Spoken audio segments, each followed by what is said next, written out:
এইবার আমি এই মশলাটা এইভাবে কাচিয়ে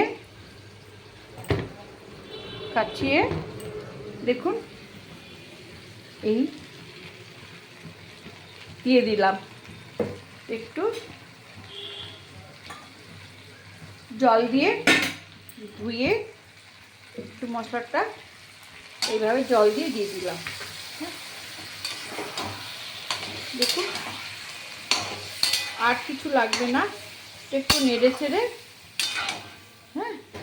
একটু ঢেকে দিতে হবে 2 মিনিট, নেড়ে চেড়ে ব্যাস 2 মিনিট রান্না হবে। আমি ঢেকে দিলাম, 2 মিনিট বাদে আমি বেড়ে দেখাবো। দেখুন রান্না হয়ে গেছে। আমি গ্যাস অফ করে দিলাম। এই যে দেখেছেন কেমন মাখা মাখা হয়েছে।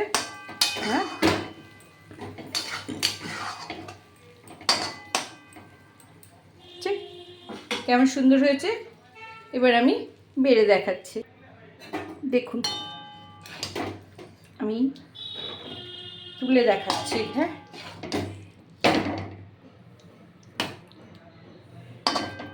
কত সুন্দর রান্না হয়ে গেল দেখুন তো। এটা হলো পুঁই শাকের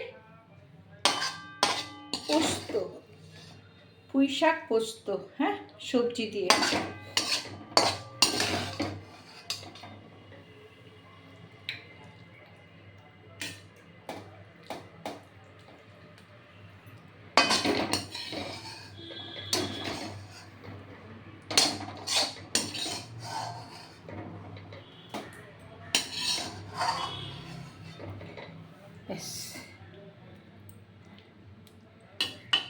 গরম পড়েছে না, এরকম পুঁই শাক পোস্ত দিয়ে এক থালা ভাত খাওয়া যাবে। যদি ভালো লাগে সাবস্ক্রাইব করবেন, লাইক করবেন, শেয়ার করবেন। বন্ধুরা আমাকে আপনারা ছেড়ে যাবেন না, একবার সাবস্ক্রাইব করছেন, একবার অফ করে দিচ্ছে অনেকেই। আমি কন্টেন্ট ঠিক মতো দেখাতে পারছি না, দেখছেন না চারিদিকে কেমন যুদ্ধ লেগে গেছে। শরীরের সাথে আমাদের যুদ্ধ, আমাদের তো সব কিছু নিয়েই একটা শরীর না, সবার পারিপার্শ্বিক অবস্থা তো জানতে হবে না।